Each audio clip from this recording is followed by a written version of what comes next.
purpose of this video is to get you familiar with the Whova app.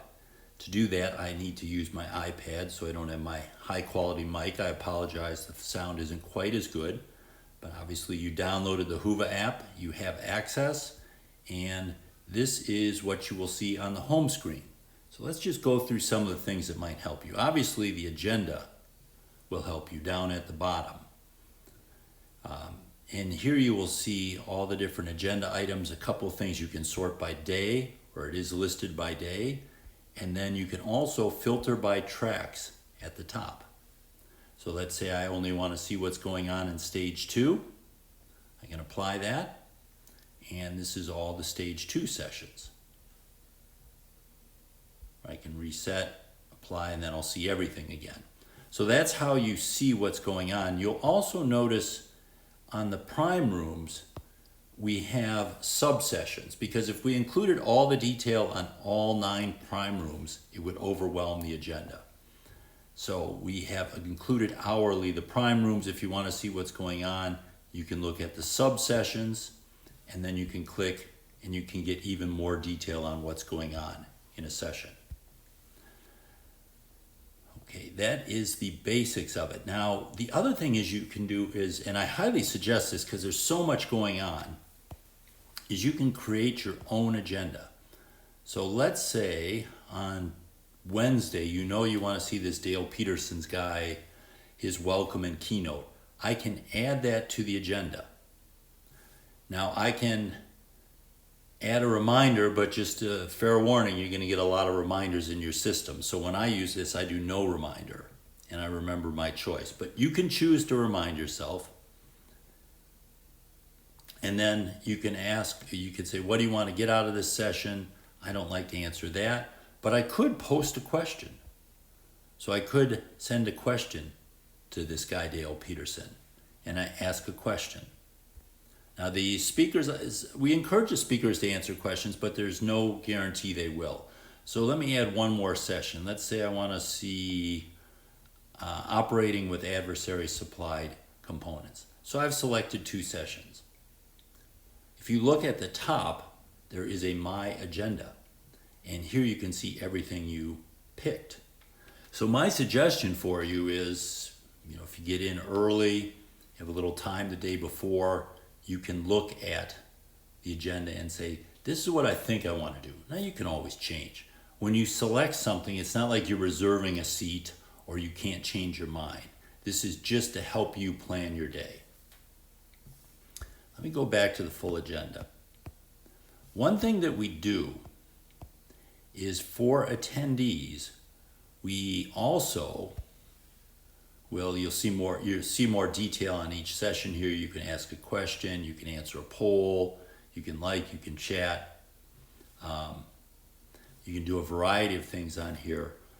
But one of the things we do is we will add documents to the agenda. So for example, the presentations, I guess that's what I mean to say, is that the presentations will be added. Now, we don't add them all right now because we don't want people looking through 3 days of presentations. But sometime the night before, we will add most of the presentations to Whova. So if you are an attendee with access to Whova, you can actually look at a PDF version of the presentation. The reason you might want to do this is you might see a presentation that sounds good, but you say, I've heard a lot. Is there anything new there? Let me look at this because there's 2 sessions I want to see. How do I choose between them? You can look at the presentations and hopefully that'll help you make a decision. And of course, the presentations are available for you after the event as well for 90 days. Then the site comes down. Okay, that's agenda.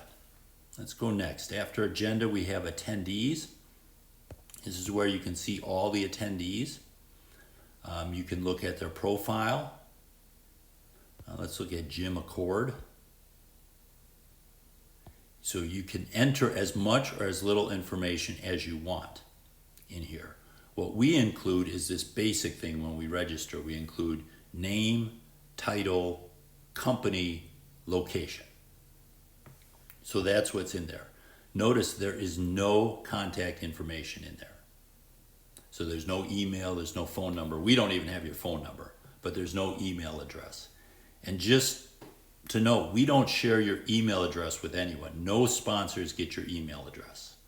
So if you're getting email from sponsors, they have somehow found out your email address on your own. They do not have S4's permission. You did not opt in to allowing them to send things. Now let's say I wanted to talk to Jim and I thought Jim might want to talk to me. I could exchange contact info with Jim.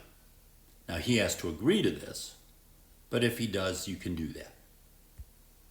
But this is a good way if you say, hey, I wonder if my friend Brian Owen is at the event. Brian's come so many years. Hey, there he is. Brian is at the event. And I can say hi to Brian. I can send him a message if I want to. I can ask to exchange contact info. So there's a lot of information here. So far, it looks like 930 people have entered this. That means they've logged into the app and their information is in the app. We're up to, I haven't even seen the numbers, we're getting close to 1,200. So most people have downloaded the app by now. Okay, let's keep moving. Community. Fancy message board. There's a couple places that you're going to want to check out. One is organizer announcements. We will send out a daily update, Monday through Friday. It will go in this organizer announcement. You'll also get a message. It'll also come to your email box. Just one a day.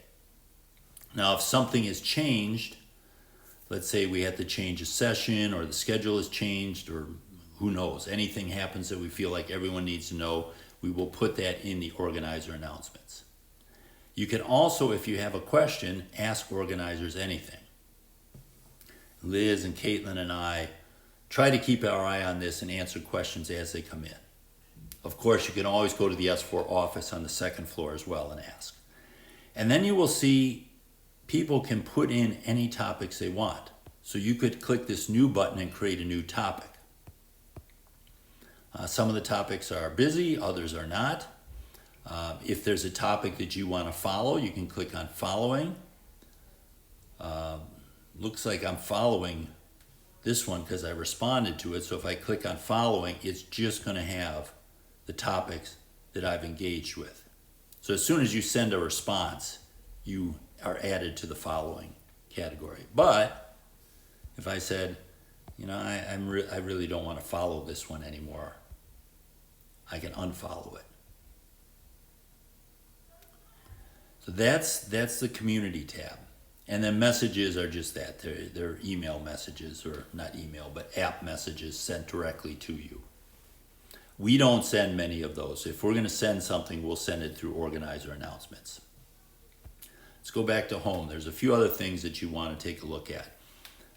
If you notice up here, you see I've got a scan lead button.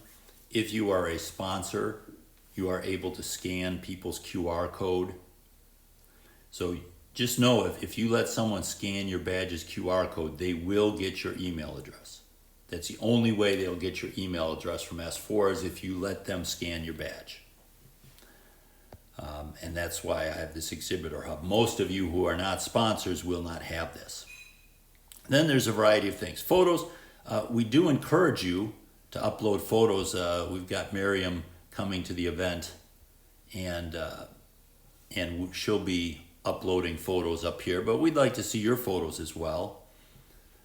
Exhibitors, this is where you can see the sponsors. You see they're labeled by category, and some of them have information about what's going on in either their area they're in or their prime room. They have videos. Some of them have giveaways. So if you want to see who the sponsors are and what they're doing, that would be under the exhibitor tab. Floor map, this could be important to you. We added floor maps for, let's take for example, for the second floor. You can see, there's stage 3, lunch sponsors, the pavilion, all that sort of thing.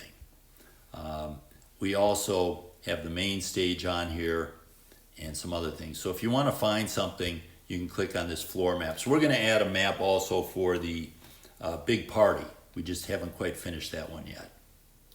Polls, these are polls created by anyone.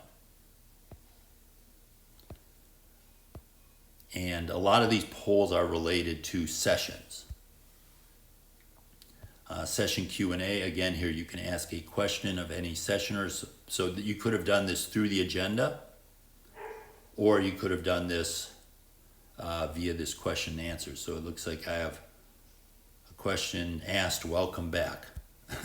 That's not much of a question. But some of these people will have questions. And if you're talking about main stage, you can't ask a question live. So that's the way to ask a speaker a question. We will encourage them to answer them afterwards. Speakers, all the detail on the speakers. Again, you can contact them. You can look at their profile. And then finally, the Whova guide. If you're having any questions, you can do that. You can look at the Whova. So I would highly encourage you to use this. I think the agenda is a slam dunk. You're going to need that. It's much better than anything we can print out. We will have signs by the doorways, but this is by far the best. I think the floor maps are useful. If you're looking to contact people, the attendees are pretty useful, but take full advantage of the Whova app. I think we have found it to be very useful. We get a lot of people, a lot of attendees saying it really helped them out, and I hope it does you too. See you in Tampa soon.